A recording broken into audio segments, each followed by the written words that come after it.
कि उत्तर प्रदेश में वैक्सीन की नई पॉलिसी, टीकाकरण के लिए कराना होगा ऑनलाइन रजिस्ट्रेशन। यूपी में वैक्सीनेशन की नई पॉलिसी, टीकाकरण के लिए कराना होगा ऑनलाइन रजिस्ट्रेशन। और साथ ही साथ हम बात कर रहे हैं, लगातार वैक्सीनेशन को लेकर निर्देश तो जारी किए जा रहे हैं। सरकार ने कहा है कि तीसरी लहर के लिए भी तैयार रहें, जनता से भी अपील की गई है। साथ ही साथ शासन प्रशासन को भी निर्देश दिए गए, गांव-गांव में कोरोना की टेस्टिंग होगी, आरटी-पीसीआर टेस्ट की संख्या बढ़ाई जाए। वैक्सीन की कमी के चलते हुआ फैसला, कोरोना की तीसरी लहर के लिए भी तैयारी करें। ये निर्देश सरकार की ओर से जारी किए गए हैं। यूपी में वैक्सीनेशन की नई पॉलिसी के लिए भी दिशा निर्देश उत्तर प्रदेश सरकार ने जारी किए हैं। टीकाकरण के लिए अब कराना होगा ऑनलाइन रजिस्ट्रेशन। 45 साल के ऊपर वाले लोगों को ऑनलाइन रजिस्ट्रेशन कराने के बाद ही टीके की पहली डोज लग पाएगी। सरकार ने यह भी कहा है कि तीसरी लहर के लिए भी सभी को पहले से तैयार रहना होगा।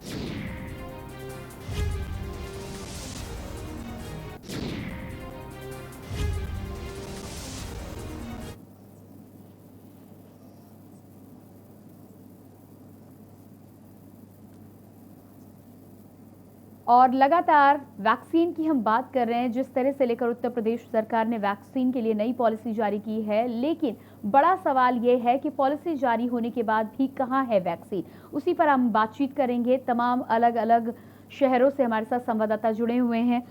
रईस अलवी संभल से हमारे साथ जुड़े हैं, कानपुर से मधुर मोहन हमारे साथ जुड़े हैं, शिवम पांडे लखनऊ से और विनय मिश्रा प्रयागराज से हमारे साथ जुड़े हुए हैं। सबसे पहले शुभम आपके पास आएंगे और लखनऊ की यदि हम बात करें तो बड़ा फैसला आज उत्तर प्रदेश सरकार का आया है।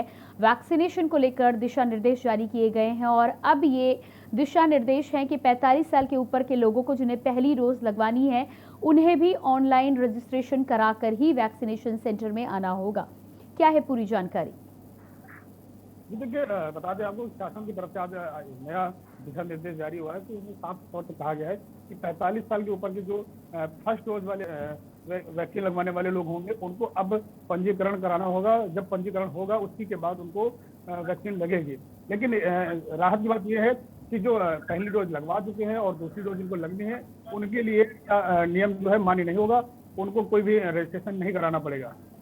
इसके बाद सरकार ने साफ तौर पर यह भी कहा है कि हमें तीसरी लहर के लिए भी, कोरोना की तीसरी लहर के लिए भी पूरी तरीके से तैयार रहना है।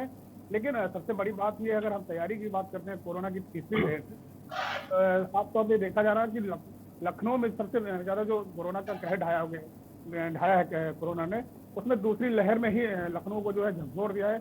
और लोगों को अभी भी जागरूक होने की जरूरत है, सजग रहने की जरूरत है। लेकिन फिर भी जो है लॉकडाउन का पालन यहाँ पर लोग नहीं कर रहे हैं, घरों से निकल रहे हैं।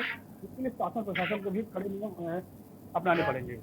जी बिल्कुल, हमारे साथ कानपुर से मधुर भी जुड़े हैं। मधुर, आपके पास आएंगे और लगातार हम बात कर रहे हैं वैक्सीनेशन को लेकर। यूपी सरकार की नई पॉलिसी तो आ गई है, लेकिन बड़ा सवाल ये है कि जिस वैक्सीनेशन को लेकर लगातार नई नई पॉलिसी आ रही हैं, वो वैक्सीन अलग अलग जगहों पर पर्याप्त मात्रा में उपलब्ध ही नहीं है। आपसे ये जानना चाहेंगे कि सबसे पहली बात तो इस नई पॉलिसी से क्या लोगों को दिक्कत आएगी, लंबे समय तक इंतजार करना पड़ेगा? दूसरी बात, कानपुर में यदि वैक्सीन की हम बात करते हैं तो कितनी मात्रा में वैक्सीन है और किस तरह से वैक्सीनेशन कराया जाएगा? जी मधुर। जी, आप बता दें, उत्तर प्रदेश सरकार तो अपनी तरफ से कोरोना को हराने के लिए हर संभव मदद कर रही है। लेकिन हम यदि बात करें जिले की, तो जिले में कहीं ना कहीं से लापरवाही बढ़ती जा रही है। अब वैक्सीन की बात चल रही है कि 45 साल के ऊपर को जो वैक्सीन लगे उनका रजिस्ट्रेशन हो जाएगा। हम यदि बात करें कुछ दिन पहले की, तो 60 वर्ष के लोगों के लिए वैक्सीन के लिए बोला गया था। जिनको पहला डोज लगा, सेकंड डोज आज तक नहीं लग पाया और लोग दर दर भटक रहे हैं, वैक्सीन सेंटर जा रहे हैं, लेकिन वैक्सीन ही नहीं है। जब वैक्सीन नहीं है, 45 साल के हो, 18 साल के हो, 44 साल के हो, कैसे लग पाएगी? ऑक्सीजन बात की जाती है यदि वैक्सीन की, वैक्सीन लगना है तो एक प्रतिदिन हम कानपुर शहर की बात करें तो 1500 से 2000 मरीज डेली आ रहे हैं। और वैक्सीन की बात करें लगाने की, तो पर डे वैक्सीन 100 से 125 लोगों को लग रही है। और रजिस्ट्रेशन बात करें तो 250 रजिस्ट्रेशन हो रहा है। तो वैक्सीन कहाँ से कैसे लग पाएगी? सबसे बात ये है, अब अभी तक तो ये था कि 18 से 44 तक के, आज एक नया आदेश आ गया कि अब 45 के ऊपर के लोगों को लगेगा। जब सेंटरों में वैक्सीन ही नहीं है तो 4500 से 60 क्यों से 18 क्यों से 40 क्यों वैक्सीन लगे कैसे? रजिस्ट्रेशन की बात कर रही है सरकार की, रजिस्ट्रेशन करवाइए पहले वैक्सीन के लिए। रजिस्ट्रेशन करवाए तो कितना करवाए? 250 रजिस्ट्रेशन पर रजिस्ट्रेशन ब्लॉक कर दिया जाता है। उसके बाद लगती कितनों को? 125 को।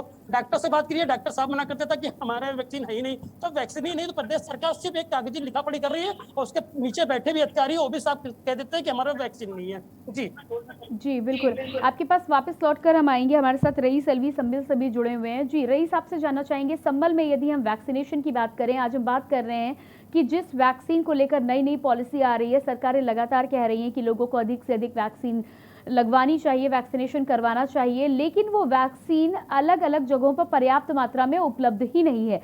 संबल में क्या स्थिति है?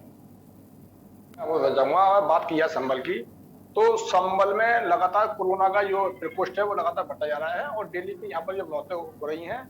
और बात की अगर वैक्सीन लगाने की, तो जनपद संबल में वैक्सीन अवेलेबल नहीं है। हमारी इस संबंध में कल सीएमओ से हमने बात करनी चाहिए, तो उन्होंने साफ तौर पे कह दिया कि जितनी शासन से हमारे पास जो वैक्सीन आती हैं उसी आधार पर हम जो है यहाँ पर लोगों को वेरीफाई करते हैं और वैक्सीन लगाते हैं। लेकिन सबसे बड़ा सवाल, अगर बात किया संबल की आंकड़ों की, तो आंकड़ा यहाँ के जो है कुछ अलग बताते हैं।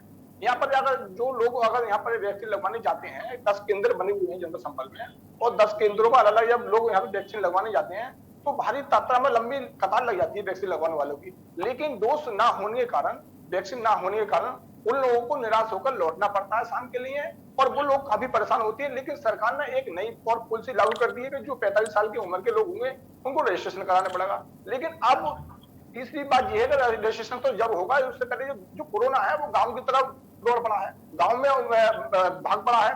तो अगर गांव में जब कोरोना भाग पड़ा है तो गांव में लोग कम शिक्षित हैं, तो जो गांव में कम शिक्षित है वो कहां से रजिस्ट्रेशन कराएंगे? जब रजिस्ट्रेशन नहीं होगा तो वो वैक्सीन कैसे लगवाएंगे? सबसे बड़ा सवाल तो ये है कि जो सरकार जो है वो खाना पूर्ति कर रही है, आम जनता के लिए बेवकूफ बना रही है। वैक्सीन की अगर बात की जाए तो वैक्सीन संबल में अवेलेबल नहीं है। जी बिल्कुल, आपके पास वापस लौट कर आएंगे। हमारे साथ प्रयागराज से विनय जुड़े हुए हैं। जी विनय, जिस तरह से संबल से हमें जानकारी दी रईस ने कि तमाम ऐसे लोग हैं जिनके पास ऐसे साधन ही नहीं है कि वो रजिस्ट्रेशन करा सके, ऐसे में ये खास पूरी तौर पे खाना पूर्ति की जा रही है, रजिस्ट्रेशन की नई पॉलिसी बनाकर खास तौर से लोगों को दूर रखा जा रहा है वैक्सीनेशन से। प्रयागराज की यदि हम बात करते हैं तो वैक्सीन कितनी मात्रा में उपलब्ध है और कितने लोगों को रोज लगाई जा रही है वैक्सीन? बिल्कुल जी, बिल्कुल हम आपको बता दें जानकारी के लिए कि प्रयागराज में जो है जानकारी के अभाव में कि लोग जो है वहां तक पहुंच नहीं पा रहे हैं और न ही लोगों का सही से रजिस्ट्रेशन भी हो रहा है। और जो सरकार का एक नया आदेश आया है कि 45 प्लस जो है 45 साल के ऊपर जो है लोगों का रजिस्ट्रेशन होगा, उसके बाद उनका वैक्सीनेशन होगा। तो सबसे बड़ी बात यह है कि लोग कहाँ पे रजिस्ट्रेशन करवाएं और जागरूकता के अभाव में जो है कहाँ जाएं, कहाँ पे रजिस्ट्रेशन होगा उनको और कहाँ पे जो है वैक्सीनेशन जो है, जैसे कि अगर सरकार जो है आशा करती है आंगनबाड़ी के माध्यम से गांव में घूम घूम के अगर यह चीज हो तो ये अच्छी सुचारू रूप से जो है लोगों तक मुहैया हो पाएगी, वैक्सीनेशन हो पाएगा। लेकिन जब लोगों को जानकारी ही नहीं है तो कहाँ पे जाएं? जी जी बिल्कुल। इसके अलावा आपसे विनय ये भी जानना चाहेंगे कि क्या पर्याप्त मात्रा में प्रयागराज में वैक्सीन अवेलेबल है? कितने लोगों को रोज लगाया जा रहा है टीका? जी लगभग प्रयागराज में लगभग की 2,500 कभी 250, मतलब केंद्रों में अलग अलग बूथों पे जाके जो है जैसे सामुदायिक स्वास्थ्य केंद्रों के माध्यम से जो है लगाया जा रहा है। लेकिन वैक्सीन की उपलब्धता जो है यहाँ भी शॉर्ट है। जी बिल्कुल, जी बिल्कुल। आपके पास वापस लौट करें। जी मधुर, आपके पास दोबारा से आएंगे। जिस तरह से हमारे संवाददाता ने जानकारी दी है संबल से कि एक बड़ा तबका ऐसा है, गांवों की यदि हम खास तौर पर बात करते हैं तो एक बड़ा तबका ऐसा है जिनके पास ऐसे साधन नहीं है जिसके माध्यम से कोविन प्लेटफॉर्म पर रजिस्ट्रेशन कराया जा सके। ऐसे में साफ तौर पर जब ये पॉलिसी आई है तो ये बड़ी समस्या लोगों के लिए बन जाएगी कि किस तरह से रजिस्ट्रेशन कराया जाए, और जब रजिस्ट्रेशन ही नहीं होगा तो वैक्सीनेशन के लिए लोग जल्द से जल्द कैसे पहुंच पाएंगे? जी बिल्कुल, यदि बात करें जैसे हमारे सहयोगी ने भी बताया कि कहीं ना कहीं अशिक्षित लोग हैं वो मोबाइल नहीं है उसके बाद नहीं कर पा रही, बात बिल्कुल सही है।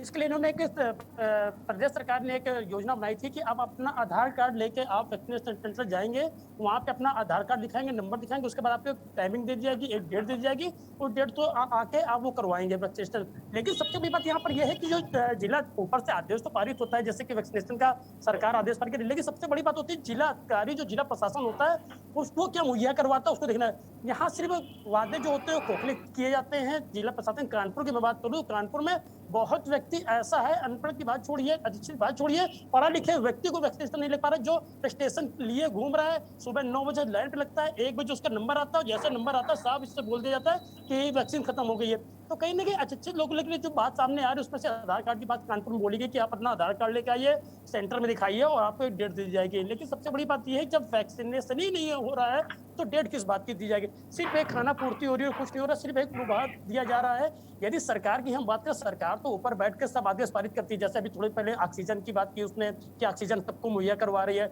आपको साफ देख चुके हैं कि आपको कितनी मौतें हुई सब ऑक्सीजन चक्कर में। हॉस्पिटल में बेड सबको मिल रहा है, बेड के नहीं मिल रहा है। अभी वैक्सीनेशन वाली बात आ गई, अभी तक 60 वर्ष के लोगों की, फिर 18 से 44 थी। मधुर आपके पास यहाँ पर वापस लौट कर हम आएंगे। फिलहाल हमें एक छोटे से ब्रेक के लिए रुकना है। अपने तमाम संवाददाताओं से गुजारिश करेंगे कि आप बने रहिएगा हमारे साथ, और दर्शकों से भी जरूर कहना चाहेंगे कि वैक्सीन को लेकर आज उत्तर प्रदेश सरकार की नई पॉलिसी आई है। इस नई पॉलिसी के बाद अब 45 के ऊपर के लोगों को जिन्हें पहली डोज लगवानी है उन्हें ऑनलाइन रजिस्ट्रेशन करवाना अनिवार्य होगा। इस रजिस्ट्रेशन करवाने के बाद कितने लोगों को जल्द से जल्द वैक्सीन लग पाएगी, अब ये बड़ी चुनौती है, साथ ही साथ बड़ा चुनाव सवाल भी है। इसको लेकर हम बातचीत करेंगे, लेकिन उससे पहले रुकते हैं छोटे से ब्रेक के लिए।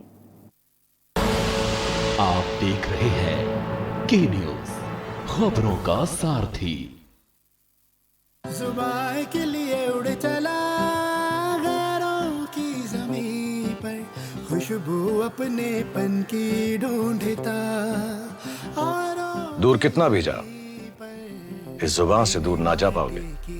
विमल, बोलो जुबान केसरी।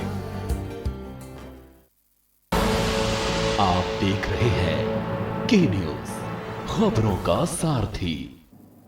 ब्रेक के बाद एक बार फिर से हम बात कर रहे हैं कहां है वैक्सीन। वैक्सीन की जब बात हो रही है तो आज यूपी सरकार का नया फैसला आया है, नई पॉलिसी आई है कि वैक्सीनेशन यदि किसी को कराना है, 45 साल के ऊपर के लोग हैं, पहला डोज लगवाना है, तो ऐसे में ऑनलाइन रजिस्ट्रेशन करवाना अनिवार्य होगा। ऑनलाइन रजिस्ट्रेशन की जो बात हो रही है तो भारी संख्या में लोग रजिस्ट्रेशन करा रहे हैं। पढ़े लिखे लोगों की यहाँ पर बात हो रही है। एक एक हफ्ते तक लोगों को इंतजार करना पड़ रहा है। उसके बाद में भी जब सेंटर में जाते हैं तो अक्सर ये कहकर उन्हें बैरंग लौटा दिया जाता है कि वैक्सीन सेंटर में खत्म हो चुकी है। ये तो उन इलाकों की बात है जहां पर लोग ऑनलाइन रजिस्ट्रेशन करा सकते हैं, लोगों के पास मोबाइल फोन उपलब्ध हैं। यहां पर बड़ा सवाल ये भी उठता है कि गांव के तबके की जो आबादी है जिनके पास मोबाइल की सुविधा नहीं है, वो ऑनलाइन रजिस्ट्रेशन के लिए क्या कुछ कर पाएंगे। सरकार ने अभी तक इस मामले में कोई भी दिशा निर्देश या कोई जानकारी शासन प्रशासन को जारी नहीं की है। जिन लोगों के पास मोबाइल नहीं है, जो गरीब है, उनका रजिस्ट्रेशन किस तरह से ऑनलाइन किया जाएगा और उसके बाद उन्हें वैक्सीनेशन की क्या प्रक्रिया होगी, किस तरह से लगेगा, इसको लेकर तमाम सवाल अभी भी हमारे सामने वैसे ही खड़े हैं। इनको लेकर जवाब आने बाकी हैं। लेकिन हम फिलहाल आज चर्चा कर रहे हैं कि वैक्सीन कहाँ है। अलग अलग जगहों से संवाददाता मेरे साथ मौजूद है। एक बार फिर से रुख करेंगे शिवम का। शिवम लखनऊ से हमारे साथ जुड़े हैं।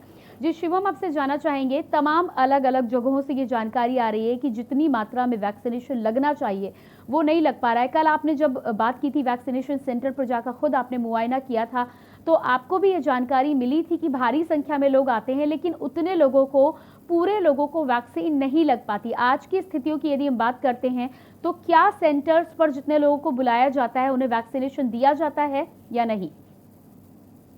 जी देखिए, बिल्कुल हम आपको बताना चाहेंगे कि एक समय के हिसाब से जो लोग आते हैं वहाँ पे इकट्ठा होते हैं। अब हमने कल भी दिखाया था, के न्यूज़ ने कल भी दिखाया था कि किस प्रकार जो है सेंटरों पर भीड़ नजर आ रही है। उसके बावजूद भी लोगों को पूरी तरीके से जो है वैक्सीनेशन नहीं हो पा रहा है लोगों का। समय के हिसाब से अगर 5 बजे के पहले कोई आ जाता है, रजिस्ट्रेशन करा लेता है तो उसका वैक्सीनेशन होता है, और उसके बाद अगर कोई आता है तो उसे बैरंग वापस कर दिया जाता है, ना कि उससे जो है वैक्सीन दी जाती है। बल्कि स्टाफ को वहाँ सोचना चाहिए, जो वैक्सीनेशन सेंटर के अधिकारी हैं, कर्मचारी, उनको सोचना चाहिए कि वैक्सीन कराने के लिए जो व्यक्ति जागरूक है, सजग है, कहाँ से आया है, कितनी दूर से चल के आया है, उसको वैक्सीन लगा के ही उसको वापस भेजे, लेकिन उसको ऐसे ही वापस भेज दिया जाता है। जी बिल्कुल। इस जानकारी के लिए आपका बहुत बहुत शुक्रिया शिवम। साथ ही साथ रईस, आपका भी बहुत बहुत शुक्रिया। मधुर, आपका भी बहुत बहुत शुक्रिया। और विनय, हमसे जुड़ने के लिए आपका भी बहुत बहुत शुक्रिया। इसके साथ ही साथ एक बार फिर से अपने तमाम दर्शकों को हम बताते चले कि वैक्सीनेशन को लेकर आज उत्तर प्रदेश सरकार की नई पॉलिसी आई है। अब यदि आपकी उम्र 45 से ऊपर है और साथ ही साथ आपको वैक्सीनेशन करवाना है तो उसके लिए आपको ऑनलाइन रजिस्ट्रेशन करवाना होगा। फिलहाल इस बुलेटिन में इतना ही। बाकी खबरों के लिए बने रहिए के न्यूज़ के साथ। मुझे दीजिए इजाजत। नमस्कार।